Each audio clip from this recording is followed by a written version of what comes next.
Hi bye at sa lahat ng mga listeners. Bago ka manligaw, nilinaw ko na ang lahat na walang sikreto. Gusto ko, totoo tayo. Na kahit gaano man kasakit o kapait ang nakaraan natin, ay isi-share natin to sa isa't isa. Hanggang sa ikwento mo sa akin si Chel, yung first girlfriend mo, na naging first mo sa lahat. 16 ka noong makilala mo siya sa FB. Naging magka-chat kayo hanggang sa nag-meet kayo at dumalas ang pagkikita nyo. At unti-unti kang nafo-fall sa kanya. Kaya napagpasyahan mong ligawan siya.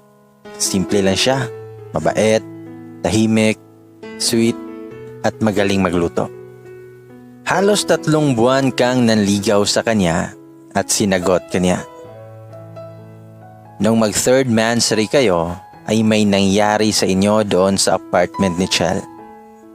Ikaw ang nakauna sa kanya at siya naman ang nakauna sa iyo. Napapangiti ka pa nga habang nagkikwento ka sa akin. Nasundan ito ng madaming beses at wala namang nagbago sa relasyon niyo. Strong pa din kayo, umabot pa nga kayo ng 1 year Hanggang sa isang araw ay bigla na lang siyang nawala ng paramdam. Wala ka ng chat, text at call na natatanggap mula sa kanya. Hanggang sa nagpasya kang puntahan siya sa tinutuluyan niya. Pero nalaman mo na 2 araw na ang lumipas nang umalis si Chel at bumalik sa probinsya nila. Lumipas ang araw, buwan, taon, walang Chel na nakaalala sa'yo. Block ka sa kanya sa Facebook.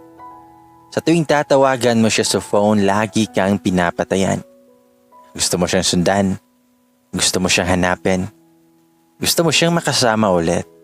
Kaso wala kang pera.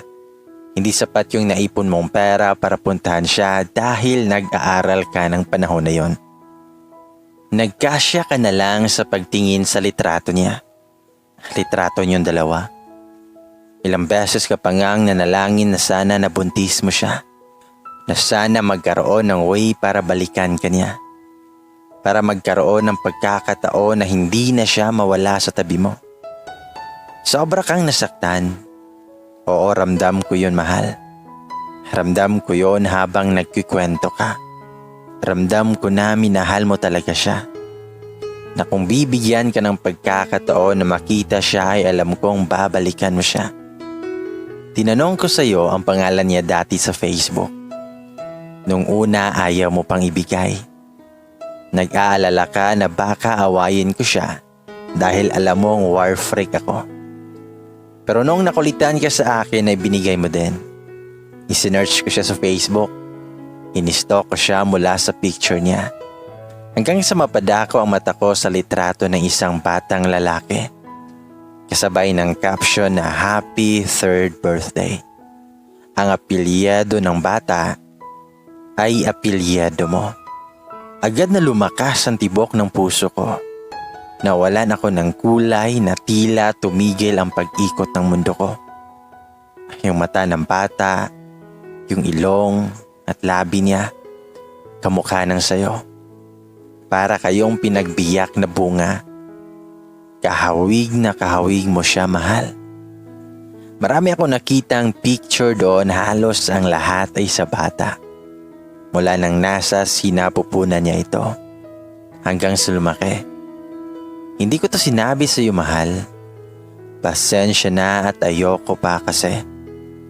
Ayoko pa kasi na bigla kang mawala. Hindi ko alam kung anong pumasok sa utak ko at na-message ko siya. Ngayon alam kong baka i-stalk niya din ako at malaman niya na nobya mo ako dahil sa mga post at tag mo sa timeline ko. Kaya agad-agad akong nag-deactivate ng Facebook ko. Messenger lang ang ginagamit ko para makachat ko si Chel. Tama ka, mahal. Mabait nga siya. Noong una medyo ilang pa kaming dalawa pero noong nagtagal ay para bang ang tagal na naming magkakilala. Halos araw-araw kaming magka-chat. Nalaman ko na nasa Manila siya. Nagtratrabaho siya sa isang kainan bilang cook at nanunuluyan sa isang apartment kasama ang anak niya.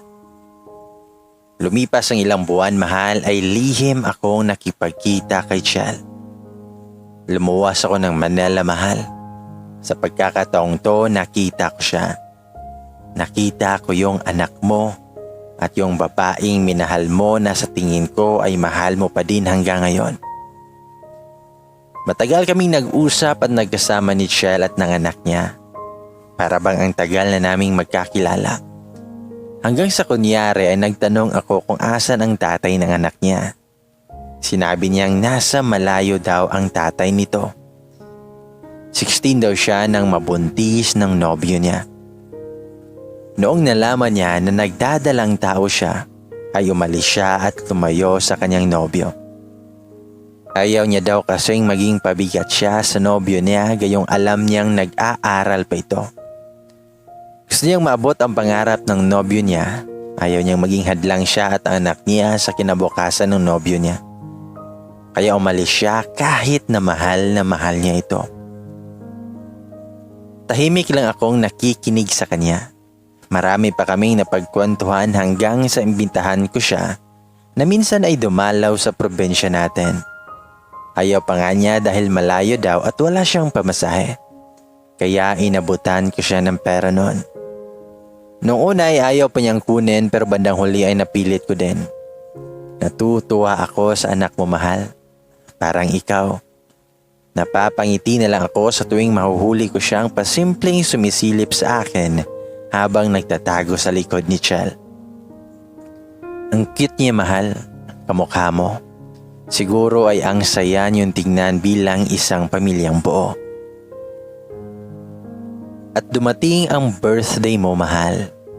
Dinala kita sa isang restaurant.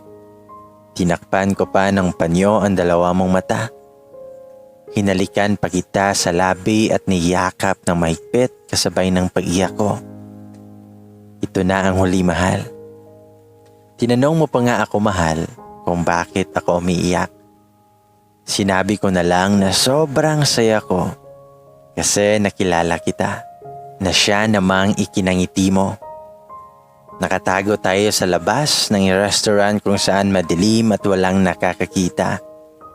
Habang ang mga mata mo ay may piring, napadako ang tingin ko sa loob ng restaurant. Sa dalawang nakaupo. Sa dalawang taong walang alam kung ano ang surprise ang naghihintay sa kanila.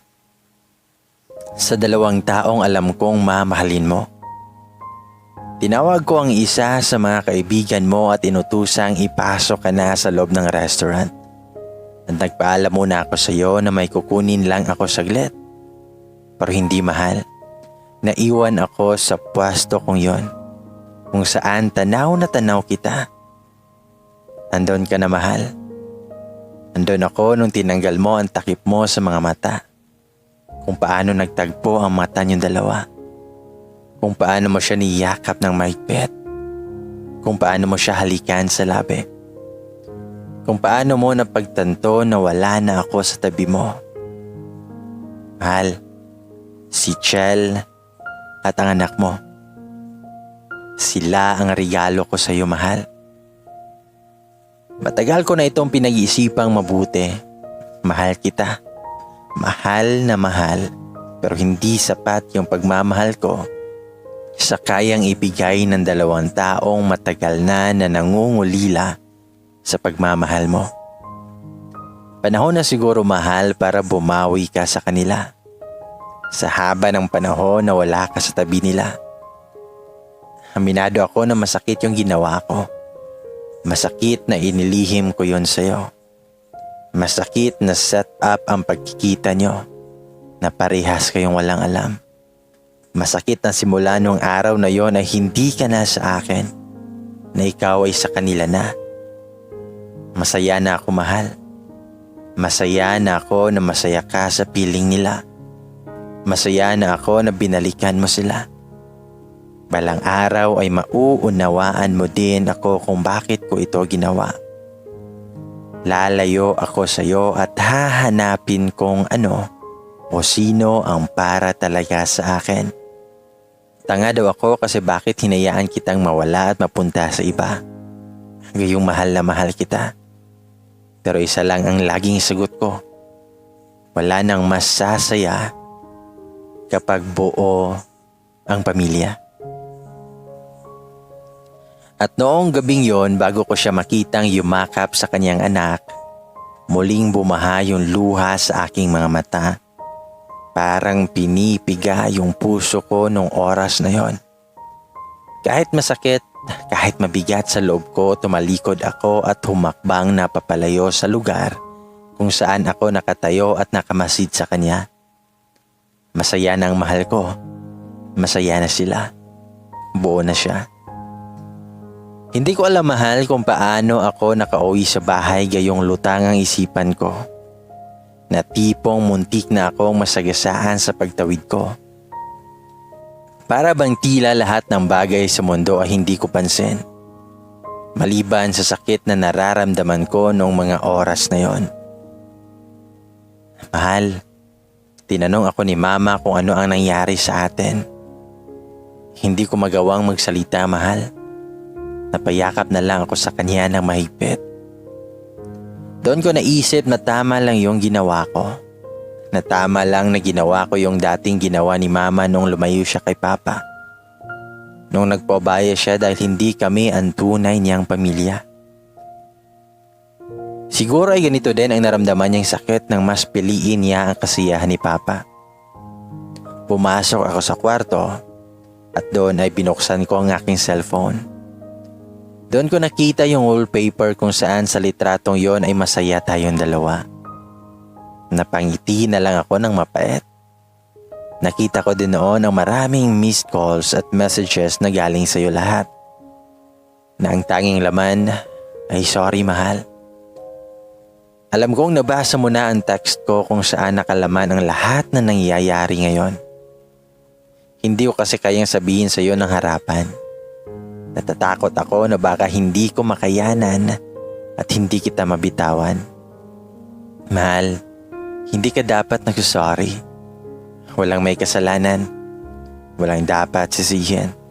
Dahil parehas tayong walang alam. Dahil wala pang ako nung may mabuong kayo. Mahal, pasensya. Mahal, patawad.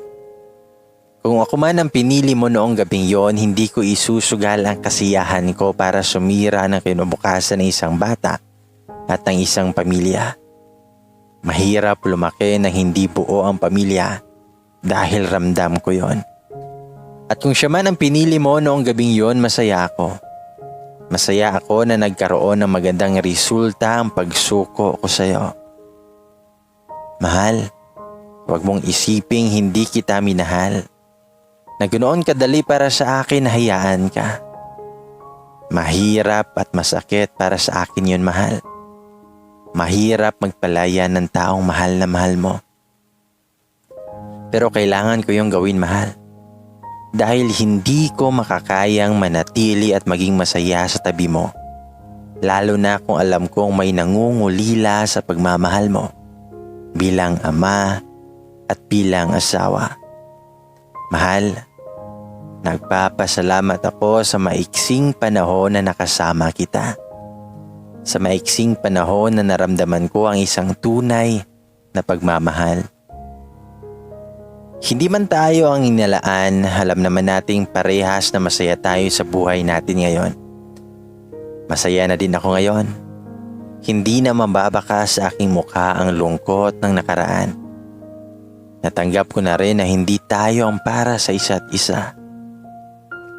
Alam kong masaya ka na sa kanila at magkaka-baby na ulit kayo. Alagaan mo silang mabuti.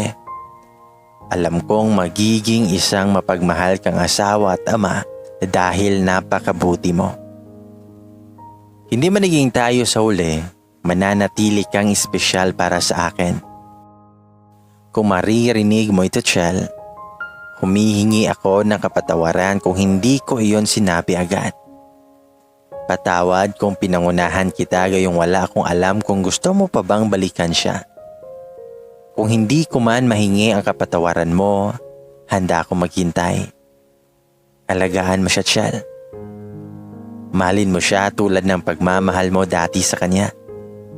Dahil alam kong higit pa sa sobra ang pagmamahal niya para sa iyo, Chel. Binalikan ka niya kasi mahal ka niya talaga. Minsan hindi mo kailangang manira ng pamilya para lang maging masaya. Minsan kailangan mong magsakripisyo para muling mabuo sila.